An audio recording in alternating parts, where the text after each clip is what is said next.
আগামী 20 আগস্ট দেশের 23তম রাষ্ট্রপতি নির্বাচন অনুষ্ঠিত হবে। তফসিল অনুযায়ী মনোনয়নপত্র দাখিল 13 আগস্ট ও প্রার্থিতা প্রত্যাহার 18 আগস্ট। বৃহস্পতিবার নির্বাচন ভবনে ইসি সচিব আখতার আহমেদ সাংবাদিকদের এই তথ্য জানান। তিনি বলেন, মনোনয়নপত্র দাখিল করা যাবে 13 আগস্ট 10টা থেকে 4টা পর্যন্ত। মনোনয়নপত্র বাছাই হবে 16 আগস্ট। প্রার্থিতা প্রত্যাহারের শেষ দিন 18 আগস্ট। ভোট গ্রহণ হবে 20 আগস্ট দুপুর 2টা থেকে বিকেল 5টা পর্যন্ত সংসদ অধিবেশন কক্ষে।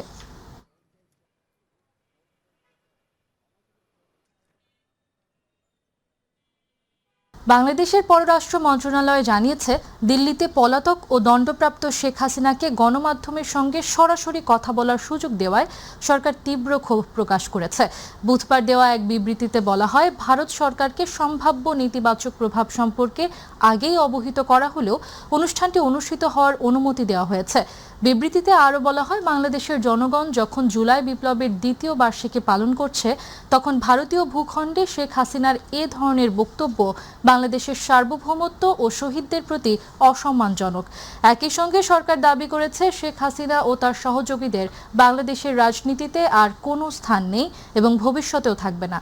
পররাষ্ট্র মন্ত্রণালয় আরও জানায়, 2013 সালের বাংলাদেশ ভারত প্রত্যর্পণ চুক্তির আওতায় শেখ হাসিনাকে দেশে ফিরিয়ে দেওয়ার জন্য বারবার অনুরোধ জানানো হলেও ভারত এখনও কোনো জবাব দেয়নি।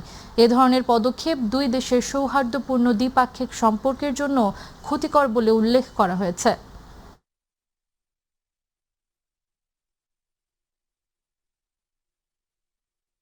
ফাঁসির দণ্ডপ্রাপ্ত শেখ হাসিনাকে বক্তব্য দেওয়ার সুযোগ করে দিয়ে জুলাই শহীদদের অসম্মান করেছে ভারত। এমন মন্তব্য করেছেন প্রধানমন্ত্রীর রাজনৈতিক উপদেষ্টা ও বিএনপির সিনিয়র যুগ্ম মহাসচিব রুহুল কবির রিজভী। সকালে রাজধানীর শেরে বাংলা নগরের সাবেক রাষ্ট্রপতি জিয়াউর রহমান ও সাবেক প্রধানমন্ত্রী খালেদা জিয়ার সমাধিতে শ্রদ্ধা নিবেদন শেষে সাংবাদিকদের তিনি এই কথা বলেন। রুহুল কবির রিজভী বলেন, আইন থাকার পরও পলাতক আসামিকে ফিরিয়ে না দিয়ে রাজনীতির সুযোগ করে দেয়া জাতীয় সার্বভৌমত্বের প্রতি অপমান। তিনি আরও বলেন, উদ্দেশ্যমূলকভাবে শেখ হাসিনাকে রাজনীতি করার সুযোগ করে দেয়া দু দেশের দ্বিপাক্ষিক সম্পর্কের ওপর হাত। শেখ হাসিনার পালিয়ে যাওয়ার দিনে তাকে বক্তব্য দেওয়ার সুযোগ করে দেয়ায় দিল্লির ইন্ধন আছে বলেও মনে করেন রিজভী।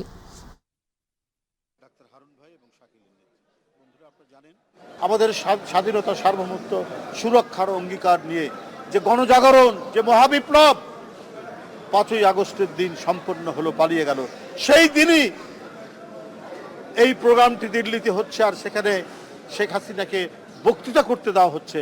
এটা সম্পূর্ণরূপে ভারতীয় নীতি নির্ধারকদের পরিকল্পিত একটি বিষয়। ওই শহীদদের প্রতি যে রক্ত ঝরিয়েছে শেখ হাসিনা, তার প্রতি অপমান করার জন্যই এই সুযোগটা করে দেওয়া হয়েছে শেখ হাসিনাকে কথা বলা। এই ঘৃণ্য প্রচেষ্টার তীব্র নিন্দা এবং প্রতিবাদ জানাচ্ছি। গণভোটের গণরায় বাস্তবায়ন, সকল ক্ষেত্রে বৈষম্য দূরীকরণ, তেল গ্যাসের সংকট নিরসন সহ 11 দফা দাবিতে 14 নভেম্বর ঢাকায় মহাসমাবেশ করবে 11 দলীয় ঐক্য। পল্টনের মুক্তাঙ্গনে অবস্থান কর্মসূচি থেকে এই ঘোষণা দেন বিরোধী দলীয় নেতা ও জামায়াত আমির ডাক্তার শফিকুর রহমান। এ সময় জামায়াত আমির জানান, গণভোটের রায় বাস্তবায়ন, সব গণহত্যার বিচার, তেল গ্যাসের দাম কমানো এবং দ্রব্যমূল্য নিয়ন্ত্রণের দাবিতে আগামী 5 সেপ্টেম্বরে ঢাকা চট্টগ্রাম লং মার্চ হবে। এরপর 19 সেপ্টেম্বর ঢাকা রংপুর, 10 অক্টোবর ঢাকা খুলনা এবং 24 October Dhaka Sylhet long March কর্মসূচি পালন করবে 11 দলীয় ঐক্য। পরে 14 নভেম্বর ঢাকায় মহাসমাবেশ করা হবে। জামায়াত আমির বলেন, গ্যাসের সংকট তৈরি করে দাম বৃদ্ধির পায়তারা করছে সরকার। জনগণের অধিকার রক্ষায় আন্দোলন চালিয়ে যাওয়ার ঘোষণা দেন জামায়াত আমির। পরে বিদ্যুৎ ও গ্যাস সংকট নিরসন সহ বিভিন্ন দাবিতে সচিবালয় অভিমুখে পদযাত্রা করে 11 দলীয় ঐক্য। এ সময় সচিবালয়ের সামনে পুলিশ বাধা দিলে কিছুক্ষণ অবস্থান নিয়ে কর্মসূচি শেষ করে। 5ই সেপ্টেম্বর ঢাকা থেকে চট্টগ্রামের পথে লং মার্চ। আমরা পরিষ্কার বলে দিচ্ছি, এই লং মার্চ জনগণের দাবি আদায়ের জন্যে। অতীতের কায়দায়, ফ্যাসিবাদী কায়দায় আমাদের লং মার্চে যেন কোনো বাধা দেওয়া না হয়। যদি বাধা দেওয়া হয়, লং মার্চ দ্বিগুণ শক্তিতে তার গন্তব্যে পৌঁছে যাবে ইনশাআল্লাহ। বুড়িগঙ্গা সহ রাজধানী ঢাকার চারপাশের নদীগুলোর দূষণ রোধে দ্রুত একটি সমন্বিত কর্মপরিকল্পনা প্রণয়ন এবং তা বাস্তবায়নে কার্যকর পদক্ষেপ গ্রহণের নির্দেশ দিয়েছেন প্রধানমন্ত্রী তারেক রহমান। সকালে সচিবালয়ের মন্ত্রিপরিষদ বিভাগের সভাকক্ষে অনুষ্ঠিত বুড়িগঙ্গা নদীর পানি ও পরিবেশ উন্নয়ন শীর্ষক এক বৈঠকে তিনি এই নির্দেশনা দেন। এ সময় প্রধানমন্ত্রী বলেন, নদী দূষণ এখন দুর্বিষহ পর্যায়ে পৌঁছাচ্ছে। এখনই কার্যকর পদক্ষেপ না নিলে ভবিষ্যৎ প্রজন্মের কাছে আমাদের জবাবদিহি করতে হবে। তিনি আরও বলেন, দূষণ রোধে কঠোর ও সমন্বিত পদক্ষেপ গ্রহণে কোনো ধরনের অবহেলার সুযোগ নেই। কর্মপরিকল্পনা প্রণয়নের পাশাপাশি এর কার্যকর বাস্তবায়নও নিশ্চিত করতে হবে। সভায় পরিবেশ অধিদপ্তর, বাংলাদেশ পানি উন্নয়ন বোর্ড, ঢাকা ওয়াসা, বাংলাদেশ অভ্যন্তরীণ নৌ পরিবহন কর্তৃপক্ষ, রাজুক, ঢাকা উত্তর ও দক্ষিণ সিটি কর্পোরেশন, জেলা প্রশাসন এবং সংশ্লিষ্ট অন্যান্য সংস্থার মধ্যে সমন্বিতভাবে কাজ করার উপর বিশেষ গুরুত্ব দেওয়া হয়।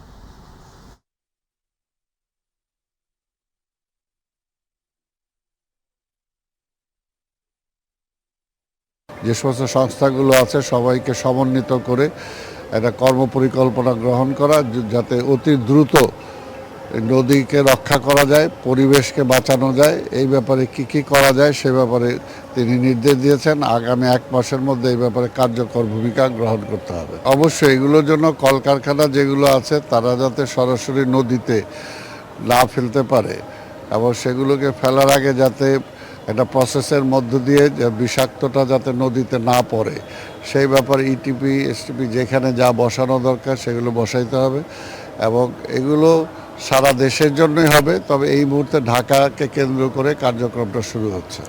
সবাই আইনের আওতায় আসবে যে ভবিষ্যতে যাতে, কারণ দেশকে তো বাঁচাইতে হবে, আর পরিবেশকে যদি আমরা না বাঁচাতে পারি, নদীগুলোকে যদি বাঁচাতে না পারি, আজকে পানি হলো আমাদের সবচেয়ে একটা জীবন। দক্ষিণ পশ্চিমাঞ্চলের অন্যতম গুরুত্বপূর্ণ নৌপথ দৌলতদিয়া পাটুরিয়া রুট। প্রতিদিন হাজার হাজার যাত্রী ও শত শত যানবাহন পারাপার হলেও সেই ঘাটে বছরের পর বছর চলছে ভাঙাচোরা ও জোড়াতালি দেওয়া পন্টুনে ফেরি চলাচল। অন্যদিকে কোটি কোটি টাকা ব্যয়ে নির্মিত নতুন দুটি পন্টুন 3 বছর ধরে অব্যবহৃত পড়ে আছে। রাজবাড়ী প্রতিনিধি মোমিন শেখের পাঠানো তথ্যচিত্রে বিস্তারিত জানাচ্ছেন জুবায়ের রহমান। দৌলতদিয়া ফেরিঘাটের অধিকাংশ পন্টুন দীর্ঘদিনের ব্যবহারে জরাজীর্ণ, কোথাও ঝালাই, কোথাও জোড়াতালি দিয়ে সচল রাখা হয়েছে। ভারী যানবাহন চলাচলের সময় পন্টুন কেঁপে ওঠায় আতঙ্ক নিয়ে পারাপার করছেন চালক ও যাত্রীরা।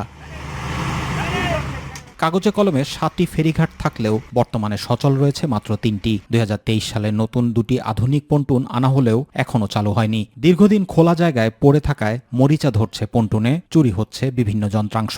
যাওয়া আসায় আসলে দুর্ভোগ, অশান্তি এগুলো হয়, ঝুঁকিপূর্ণ।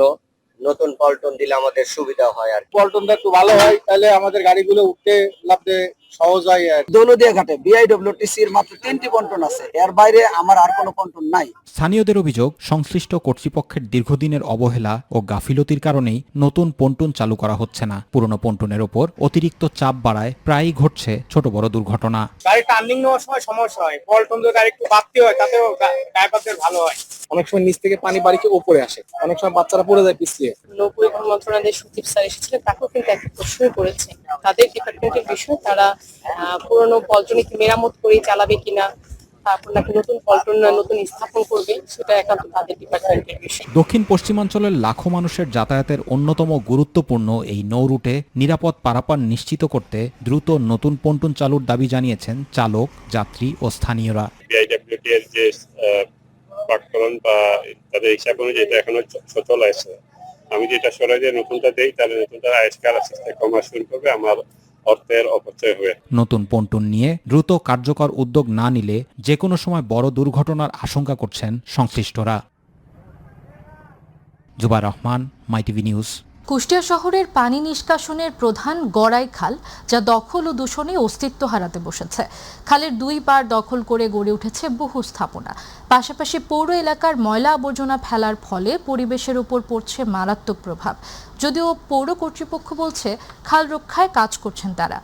আমাদের কুষ্টিয়ার প্রতিনিধি আব্দুর রাজ্জাক বাচ্চুর তথ্য ও ভিডিও চিত্রে বিস্তারিত জানাচ্ছেন সাদিয়া হক মৌ। গড়াই নদীর শাখার এক সময়ের খরস্রোতা ও প্রাণবন্ত এই গড়াই খালটি এখন নাব্যতা হারিয়ে মৃতপ্রায়। কুষ্টিয়া পৌরসভার 1 নম্বর ওয়ার্ডের কমলাপুর থেকে খালটি শুরু হলেও কয়েকটি ওয়ার্ড অতিক্রম করে মিশেছে পার্শ্ববর্তী মিরপুর উপজেলায়। স্থানীয়দের বর্ণনা মতে 8.5 কিলোমিটার বিস্তৃত এই খালে একসময় পানিতে টইটম্বর ছিল। চলাচল করত ছোট বড় কিংবা মাঝারি নৌকা ও স্টিমার, কিন্তু আজ তা যেন রূপকথার গল্প। দখল দূষণে খালটি অস্তিত্ব হারাতে বসেছে। বিশেষ করে পলিথিন, প্লাস্টিক সহ নানা বর্জ্য ফেলা হচ্ছে এই খালে। এতে সংকুচিত হয়ে খালটি পরিণত হয়েছে আবর্জনার ভাগাড়ে। খালের জায়গা দখল করে গড়ে উঠেছে কাঁচা পাকা নানা স্থাপনা। দীর্ঘদিন খনন না হওয়ায় খালপাড়ের বাসিন্দাদেরও দুর্ভোগ বেড়েছে কয়েক গুণ। আগে নৌকাটা তো সব চলতো, এখন কিছু সব আস্তে আস্তে নোংরা পরে সব ভরে যাচ্ছে একদম সব। খালটার মাথায়ও বন্ধ হয়ে গেছে, এদিকেও বন্ধ হয়ে গেছে। মাঝখানে দিকে এখানকার লোক আমরা যারা আছি, এই গন্ধ, এই ময়লা আবর্জনাতে আমরা থাকতে পারিনি। আগে এখন পরিষ্কার ছিল, ওই দিকের পানি বাড়াইছিল যেত নদী, এখন জঙ্গল হয়, জঙ্গল বাদ দিয়ে এখন পানি বাড়াতে পারে না। সংস্কারের কোনো ব্যবস্থা নেই, এখানে খননও হয় না। খালটিতে সরাসরি ময়লা আবর্জনা ফেলায় পরিবেশের উপর মারাত্মক প্রভাব পড়েছে। এই নিয়ে পৌর কর্তৃপক্ষকে বারবার তাগিদ দেওয়া হলেও কার্যকর ব্যবস্থা নেওয়া হয়নি বলে দাবি করেন এই পরিবেশবিদ। দুই পাশ দিয়ে হবে ওয়াকওয়ে, দুই পাশ দিয়ে থাকবে নান্দনিক সৌন্দর্যমণ্ডিত গাছ, বৃক্ষ দ্বারা শোভিত, এবং সেখানে থাকবে কৃষকের জমি থেকে জল নিষ্কাশনের ব্যবস্থা। স্থানীয় প্রশাসন ও পানি উন্নয়ন বোর্ডের সংশ্লিষ্ট ব্যক্তিরা বলছেন, খালটি দখল ও দূষণ মুক্তে দ্রুত কার্যকর ব্যবস্থা নেওয়া হবে। যেহেতু এটা পৌরসভার মধ্যে অন্তর্ভুক্ত এবং পৌরসভা এটা দেখভাল করছেন, এবং এই বিষয়ে যদি তাদের কোনো সহযোগিতা লাগে আমরা সহযোগিতা করতে প্রস্তুত আছি। তবে সংশ্লিষ্টরা মনে করেন, পরিবেশ রক্ষায় গড়াই খালের দখল ও দূষণ রোধে এখনই কার্যকর পদক্ষেপ না নিলে শহরের প্রাণচাঞ্চল্য, স্নিগ্ধতা ও জীববৈচিত্র্য বড় সংকটে পড়বে। একদিকে যেমন দখল দূষণ প্রতিরোধ হবে, ঠিক তেমনি ভাবে এটির ব্যবহারের যে কার্যকরের যে বহুমুখিতা, এটিও কিন্তু বৃদ্ধি পাবে। আমরা সেই লক্ষ্যে উদ্যোগ গ্রহণ করছি। সাদিয়া হক মৌ, মাই টিভি, নিউজ ডেস্ক। ফরিদপুরের নগরকান্দায় বিএনপির জুলাই বিজয় র্যালি পরবর্তী জনসভায় পররাষ্ট্র বিষয়ক প্রতিমন্ত্রী শামা ওবায়েদ বলেছেন, জুলাইয়ের আন্দোলন ছিল গুম, খুন, সন্ত্রাস ও স্বৈরাচারী শাসনের অবসানের দাবিতে। বুধবার অনুষ্ঠিত সভায় তিনি বলেন, এই বিজয় কোনো ব্যক্তি বা দলের নয়, এটি দেশের মানুষের বিজয়। অনুষ্ঠানে বিএনপির জেলা ও উপজেলা পর্যায়ের নেতাকর্মীরা উপস্থিত ছিলেন।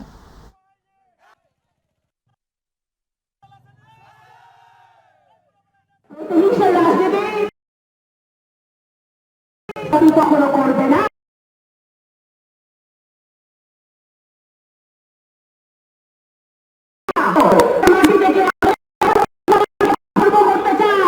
যদি আমার দেশে আবারও দুর্নীতি করার কেউ চেষ্টা করে, যদি আমার দেশে আবারও দেশকে অস্থিতিশীল করার জন্য কোনো কেউ ষড়যন্ত্র। সংস্কারের অভাবে বরগুনার অধিকাংশ গ্রামীণ সড়ক এখন বেহাল অবস্থায়।